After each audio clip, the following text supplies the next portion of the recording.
Hola, en México contamos con excelentes especialistas en diferentes áreas de la ciencia. En esta ocasión cuento con la colaboración de otro invitado de lujo. Me acompaña Ramón Carrillo. Ramón es físico, especialista en transporte electrónico cuántico. Trabaja en la Facultad de Ciencias de la Universidad Autónoma de Baja California y en esta ocasión nos hablará sobre la mecánica cuántica. Muchas gracias, Ramón, por haber aceptado esta invitación y te cedo la palabra.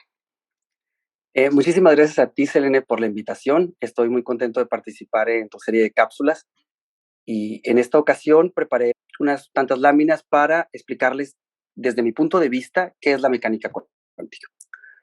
Pues entonces comenzamos y podemos terminar rápido esta presentación diciendo que la mecánica cuántica es una rama de la física. ¿Qué rama de la física es? Bueno, es una rama de la física que describe el universo y es válida en diferentes escalas desde lo microscópico hasta lo macroscópico. Sin embargo, la mayoría de sus predicciones radicalmente diferentes provienen del mundo microscópico, aunque hay manifestaciones de esas interacciones a nivel macroscópico, como para nosotros, nuestro tamaño. Por ejemplo, el simple hecho de que cuando toquemos un material, realice una fuerza y no podamos traspasarlo, es una realización de los efectos cuánticos. Pero hay otros, ¿no? Y también a escala macroscópica. Entonces es válida digamos, en todas las escalas posibles. O eso creemos, hasta el momento así ha sido. Y vamos a decir, ¿no? Bueno, les decía, ¿no? Predice diferentes fenómenos a la escala microscópica, pero es válida en todos los demás. Ahora, ¿qué es lo que quiero contarles en esta presentación? Bueno, primero, ¿por qué es necesaria la mecánica cuántica? Luego, ¿qué dice la mecánica cuántica? Y por último, ¿qué tiene de especial? Entonces, eso sería lo que quiero discutir en estas láminas. Entonces, comenzamos. Primero, antes de comenzar, les quiero dar una advertencia, ¿no? Que lo que vamos a hacer a continuación es una descripción incompleta, imprecisa y sobresimplificada de la mecánica cuántica. Entonces, como me gusta decirlo a mí, la física siempre es una caricatura de la realidad. Bueno, digamos, la física que conocemos los físicos sería algo como este dibujo, ¿no? Y la que yo les voy a platicar a ustedes es algo como esto. Entonces, es una visión que captura algo de lo que nosotros conocemos como la teoría cuántica, pero por las restricciones de tiempo y, digamos, porque quiero abrirlo al público, pues tendrá que ser algo como el dibujo de la derecha. Pero algo vamos a aprender de lo que dice la mecánica cuántica. Bueno, entonces, ¿por qué es necesaria la mecánica cuántica? Bueno, a principios de 1900 se tenían dos modelos que funcionaban para explicar los fenómenos físicos. Uno era los modelos para las partículas y el otro para las ondas. Por un lado, para las partículas, nosotros le asociábamos una posición, ¿no? Bien definida, ¿no? ¿Y con qué me defino con partículas? Puede ser una molécula, una pelota o incluso un planeta. Pero la idea es que yo puedo asociar un punto para dar la posición de ese objeto. Y como ese objeto se mueve o va a desplazarse en el espacio, va a desarrollar una trayectoria y a la trayectoria le podemos asociar una velocidad, que es, por ejemplo, si fuéramos en un carro, sería lo que marcaría, digamos, el velocímetro y la orientación sería la dirección en la que va el carro. Y entonces uno puede modelar el comportamiento de estas cosas a través de una ley de movimiento, que podría ser la ley de Newton, por ejemplo, aunque hay formalizaciones más, hay construcciones más formales de esto, ¿no? Pero por el momento podemos pensar en la ley de Newton. Otra característica de las partículas es que tienen naturaleza discreta, es decir, podemos identificarlas o contarlas, ¿no? Hay tantas partículas, hay tantos planetas, hay tantas pelotas. Por otro lado, tenemos el modelo de ondas para los procesos físicos. Y las ondas son, por ejemplo, las perturbaciones que ocurren en un estanque cuando tiramos una piedra o el movimiento de la Tierra cuando existe un sismo o, por ejemplo, incluso el sonido, ¿no? Que son las perturbaciones sobre la densidad de un fluido, en este caso el aire. Bueno, después, a principios de 1900, un poquito antes del final del siglo de 1800, Maxwell se dio cuenta que la luz era un fenómeno ondulatorio. Él demostró que las ecuaciones de Maxwell permitían soluciones sin fuentes, o sea, autosostenidas, y esas eran precisamente la luz. Entonces, nosotros sabemos ahora, cuando yo hablo de luz, me refiero a la radiación electromagnética que puede ir de ondas de radio, ¿no? De las que transmiten como el AFM, el AM, por ejemplo, que son de kilómetros de longitud de onda, o puede ser la luz que nosotros vemos o incluso la ultravioleta. Todos esos son fenómenos ondulatorios de la radiación. Bueno, ¿qué características tienen las ondas? Por ejemplo, una ola, ¿no? Nosotros podemos ver que no tiene una posición definida, sino tiene una distribución de posiciones, ¿no? Si uno dice, le preguntan, ¿dónde está esta onda? Pues tendrá que dar una región del espacio donde se encuentra, pero no un solo punto. Pero no solo eso, que las posiciones tienen una distribución de espacio, también las velocidades, porque diferentes puntos se mueven a diferentes velocidades. Entonces hay una distribución de velocidades o de momento. Además, uno asocia un medio a donde se propagan estas ondas, por ejemplo, puede ser el agua o la tierra o el aire. Esas son las características que son como muy dispares una de otra. Bueno, a principios de siglo empezamos a darnos cuenta que no son tan diferentes una de las otras. Tomemos, por ejemplo, y lo que se estudió en ese tiempo fue la luz. La luz les decía que estaba establecido que era un fenómeno ondulatorio, ¿no? Maxwell encontró incluso la ecuación que gobernaba el movimiento de ellas, ¿no? Entonces, lo teníamos identificado como un fenómeno ondulatorio. Sin embargo, empezaron a surgir experimentos que mostraron la naturaleza discreta de la luz. El primero de ellos fue la radiación de cuerpo negro, que es el fenómeno que ocurre cuando uno calienta un cuerpo. Bueno, se hace más evidente, ¿no? Cuando un cuerpo, por tener temperatura, emite radiación. Y nosotros lo vemos, por ejemplo, en un foco incandescente. Cuando calentamos el electrodo, haciendo pasar electricidad, se vuelve, empieza a emitir en el visible, tanto que lo podemos ver y puede generar luz, ¿no? Y resulta que cuando uno quiere explicar este fenómeno, por ejemplo, esta cuchara aquí, y eso lo hizo Planck, ¿no? A través de, digamos, hacer un ajuste a la gráfica del experimento, para poder explicar esta gráfica, necesariamente cuantizó la energía que posee cada uno de los paquetes de luz. Es decir, se dio cuenta que al parecer en este experimento, cuando la luz era emitida por estos cuerpos incandescentes, pues lo hacía en paquetitos de luz. Y estos paquetitos, como gotas de energía. Y estos tenían una cantidad de energía proporcional a su frecuencia. Entre mayor era la frecuencia, mayor era el paquete de energía que cargaban. Entonces, desde ahí se mostró que la luz parecía mostrar una naturaleza discreta, ¿no? Y esto no era usualmente asociado a las ondas. Por otro lado, cuando uno hace un experimento, por ejemplo, el de la doble rendija, si uno toma la fuente de luz y la manda suficientemente lejos, ¿no? Entonces esta luz se empieza a hacer como muy tenue porque la longitud de radio es muy larga, ¿no? Entonces imagínense que ponen una fuente de luz aquí y estás muy lejos de la fuente de luz, ¿no? Entonces lo que pasa, como por ejemplo, como un foco que encontramos muy lejos en la ciudad, la luz se ve muy tenue. Imagínense que lo hacemos más lejos aún, de repente la vemos oscura porque nuestro ojo no alcanza a captar suficiente luz. Bueno, si lo haces muy lejos de esta fuente, pasará de repente la mínima cantidad de luz. Y entonces cuando uno ve la pantalla, lo que uno observa es que aparecen, no toda la pantalla se pinta igual, sino que aparecen como puntos discretos de luz. Es decir, empezamos a ver esta naturaleza discreta. Sin embargo, si duramos suficientemente tiempo con la fuente ahí, vamos a empezar a ver los fenómenos ondulatorios, pues, de difracción de la luz y demás. Entonces, el hecho de que encontremos, aquí lo voy a poner así, que encontremos pues estos puntitos, ¿no? Nos muestra que la luz viene como en paquetes, ¿sí? Por otro lado, hay otros experimentos que mostraban que la luz cargaba momento y que incluso podría hacer fenómenos como de colisión, es decir, llega y golpeaba una partícula la luz, ¿no? Y tenía uno que asumir la conservación del momento, es decir, que la luz llega, golpea y le imprime momentos a los electrones y después estos salen modificando su condición de movimiento. Y fenómenos como esos son, como por ejemplo, el efecto fotoeléctrico o el efecto Compton, ¿no? Donde la luz necesariamente tenía que suponerse que cargaba un momento y que además colisionaba con las partículas. Entonces, uno puede cuestionar, se empezó a cuestionar el modelo ondulatorio de la luz.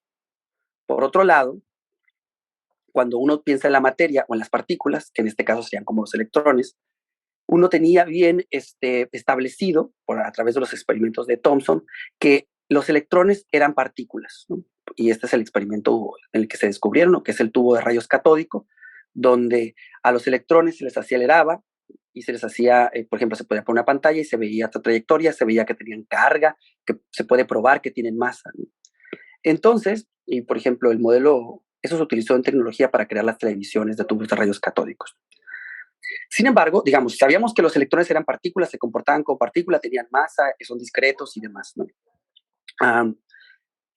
Había experimentos, o bueno, a partir de que se descubrió que la luz tenía comportamiento como si fuera partícula, de Broglie, ese que está aquí en la fotografía, pensó que quizás la luz, los electrones podrían mostrar efectos ondulatorios. Y tomó esta fórmula que ya conocíamos y despejó la longitud de onda de aquí y dijo, bueno, si un electrón tiene una energía E, tendrá una longitud de onda dada por esta expresión. O sea, básicamente su progreso o su avance fue filosófico. Es decir, pensemos que los electrones pueden mostrar un fenómeno ondulatorio. Al hacer eso, pues desarrolló o incentivó a que más buscaran estos fenómenos ondulatorios y de hecho hoy está bien aceptado. Y por ejemplo, si uno hace un experimento de la doble rendija con electrones, va a ver que se verá como con los fotones o como con la luz un fenómeno de interferencia, es decir, los electrones interfieren consigo mismo como si fueran una onda.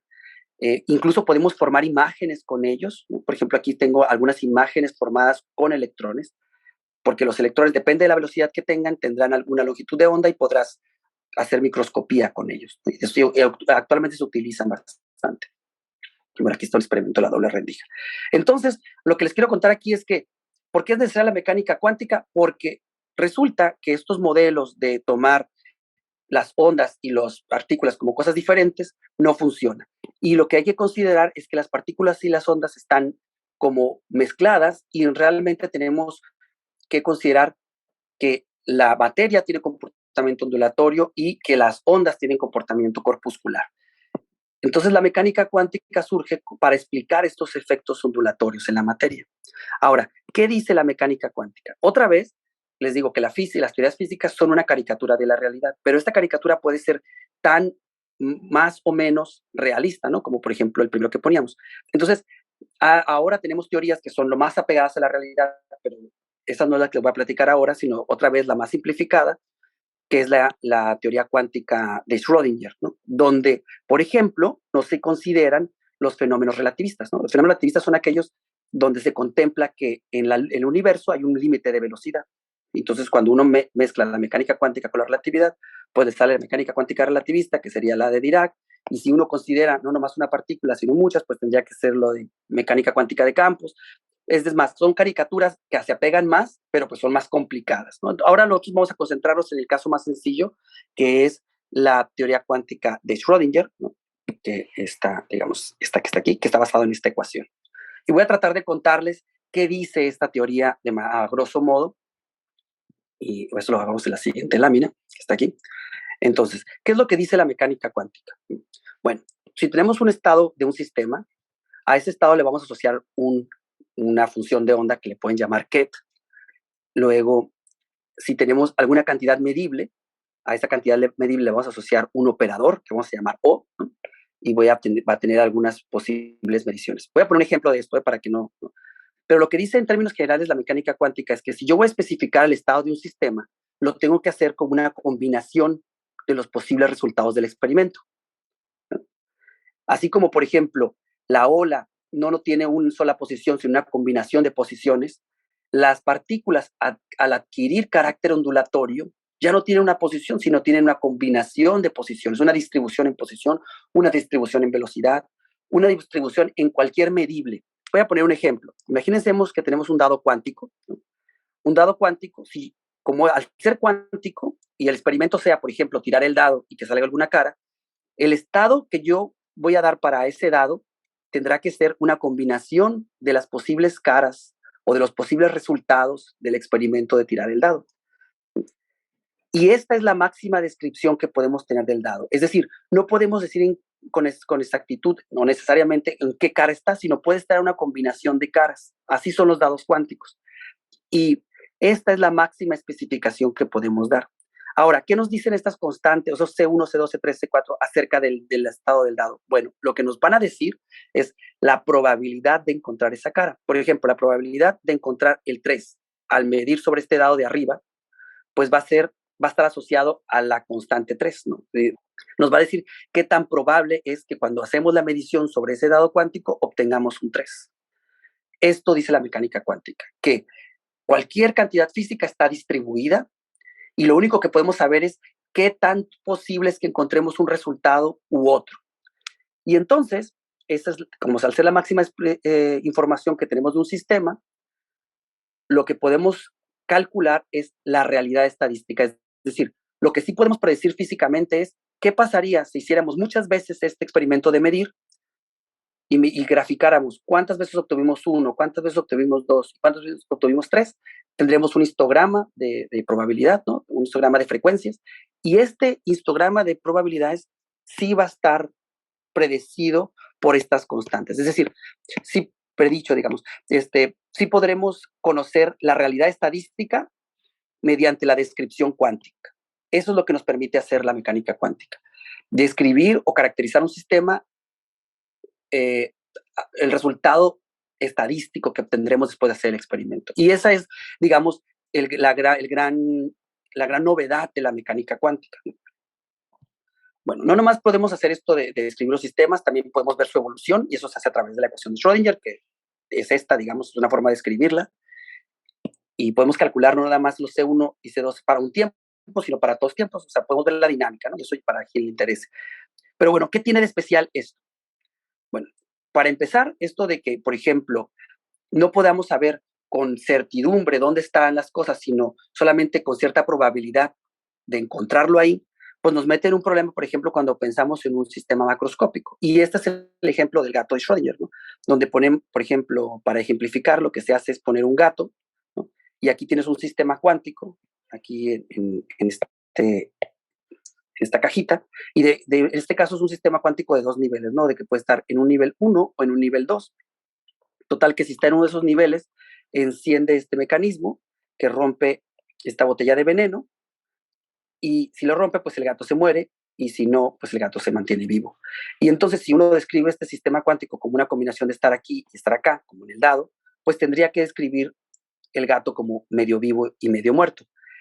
Y digamos, este absurdo, ¿no? De tener que describir un animal como medio vivo, medio muerto, se hace más evidente cuando hablamos de algo macroscópico o algo que estamos, digamos, acostumbrados a ver. Entonces, por eso digamos, es diferente la teoría cuántica, porque habla de estas superposiciones de estados, ¿no? Y cómo pueden llegar a ser contraintuitivos. Además de esto, tenemos que el hecho de que yo no pueda predecir, ¿no? Puedo predecir con qué probabilidad va a estar en un estado o en otro, pero no si va a estar en cuál estado. Es decir, si tú me das una combinación lineal, ¿no? Digamos, por ejemplo, de que el dado que estoy hablando aquí, voy a poner, imagínense que tengo otra vez el sistema del dado, y yo digo que el sistema del dado puede estar que esté en el 1 más en el 2, por ejemplo, pero yo no puedo predecir en cuál va a estar cuando hago la medición. Nos habla de una ruptura de la causalidad. Usualmente las teorías físicas, si uno conocía el estado del sistema, podía predecir qué va a obtener una medición. En la mecánica cuántica, no. Si yo tengo un estado del sistema, la máxima información que es la función de onda, solamente puedo predecir con qué probabilidad obtendré uno u otro. Y la realidad que puedo predecir es una realidad estadística, no de un solo evento. Y entonces eso, de cierta manera, restringe nuestra noción de causalidad. Por eso es especial la mecánica cuántica. Por eso causa tanto estupor, ¿no? Digamos, cuando hablamos con respecto a otras teorías. Además de que tienes digamos, esta cosa diferente cuando escribes un solo sistema, en la mecánica cuántica, cuando tenemos más de una partícula, por ejemplo, cuando tenemos dos, ¿no? Surgen comportamientos colectivos muy interesantes. Uno de ellos es el entrelazamiento, que por sí mismo nos tomaría una sola charla hablar de él, ¿no? Pero lo que les quiero dejar el mensaje es que no nada más cuando tienes una sola partícula aparecen fenómenos interesantes, sino cuando tienes bastantes, incluso solo dos, aparecen otro tipo de fenómenos cuánticos que ahora incluso se quieren utilizar para hacer tecnología, como la computación cuántica. Y También cuando tienes más de uno, por ejemplo, el hecho de que las partículas son indistinguibles en mecánica cuántica, van a aparecer correlaciones muy diferentes y fenómenos colectivos muy interesantes como superconductividad y entre otros. Bueno, entonces yo espero que con esto les haya dejado el mensaje que la mecánica cuántica es muy interesante y eso sería el fin de la charla. Muchas gracias. Pues muchas gracias, Ramón, por habernos compartido tus conocimientos de este tema tan interesante que es la mecánica cuántica y que desde inicios de 1900 ha revolucionado la física, ¿no? Ya todos tiene confundidos, digamos, y pues eso es para compartir esta confusión con los demás, ¿no? Ese es el objetivo. Pero gracias a esa confusión, bueno, leí por ahí que Einstein no estaba muy de acuerdo al principio con la mecánica cuántica. Sí, se desató un debate por allá de los 40 y que duró hasta hace poco incluso y dio origen a lo que, bueno, él básicamente criticaba esto del entrelazamiento, o sea, él se dio cuenta del entrelazamiento y de lo contraintuitivo que es y basándose en ese resultado lo utilizó como crítica a la mecánica cuántica. Sin embargo, ahora lo utilizamos como una añadidura o como algo bueno de la mecánica cuántica que nos puede servir para hacer la computación cuántica, por ejemplo. Entonces, ya lo estamos implementando en la tecnología. Sin embargo, hay cosas de fondo que todavía no se entienden y demás. O sea, la investigación sigue en tanto los fundamentos como en las aplicaciones. Sí, es que Einstein tenía ese pensamiento, esa intuición del alrededor, ¿no? Que por eso desarrolló estos experimentos mentales.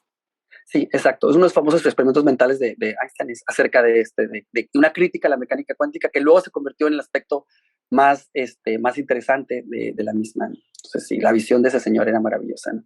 Sí, y no, digo, es un genio, ¿no? Eso es indudable.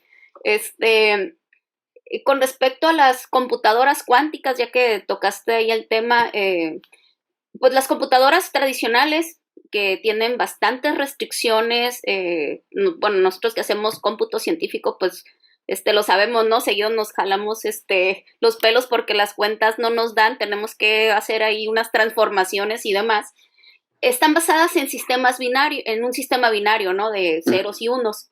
Entonces aquí con lo que nos platicaste o nos pusiste el dibujito del spin de dos electrones. ¿Nos puedes explicar un poquito cómo está asociado esto al sistema binario? Y de ahí surge la computadora cuántica y esta computadora cuántica, ¿qué ventajas da sobre la tradicional? Bueno, a ver, digamos, si este sistema es el que menciona, ay, no me lo puedo ver. Es como ese sistema, ¿no? Donde tienes dos electrones, por ejemplo. Aquí, en este caso, lo que estoy señalando es digamos, el electrón tiene asociado un campo magnético, ¿no? Y en este caso sería esta flechita y esta flechita de acá, ¿no? Que es una propiedad cuántica intrínseca. Bueno, la computación cuántica precisamente quiere aprovechar este fenómeno de entrelazamiento para hacer cálculo más eficiente.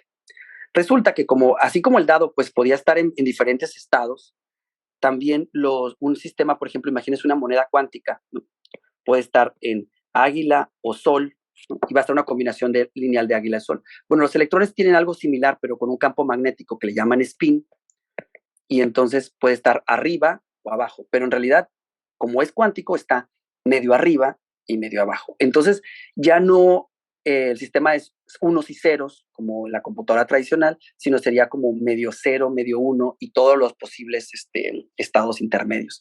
Entonces, esa posibilidad de tener simultáneamente diferentes estados permite que algunos algoritmos se vuelvan muy eficientes.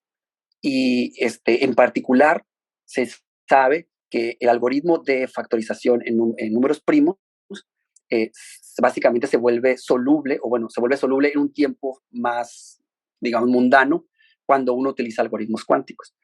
Por un lado, pues eso nos daría la ventaja para pues, calcular estos números, pero por otro, toda nuestra seguridad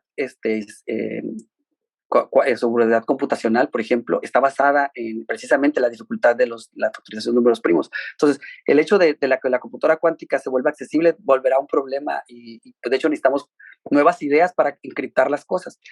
y precisamente el proceso de los sistemas cuánticos permitiría en principio generar un proceso de encriptación totalmente seguro. Pero bueno, hay digamos, hay muchísimas opciones, o todavía no se sabe qué tantas posibilidades nos puede dar la computadora cuántica, apenas está en desarrollo, y hay gente que contratan para hacer las cosas, pero digamos, estamos en desarrollo todavía, entonces los invitamos a que se unan a, a este esfuerzo. Sí, pues cuando logramos resolver un problema, afortunadamente surgen otros, ¿no? Sí, Para muchos más. seguir ahí chambeándole. Sí, hay mucho trabajo para todos. Pues muchísimas gracias, Ramón. Este es tu espacio y te esperamos pronto con otra colaboración. Muchísimas gracias, Elena. Yo contento de estar con ustedes. Hasta luego. Hasta luego.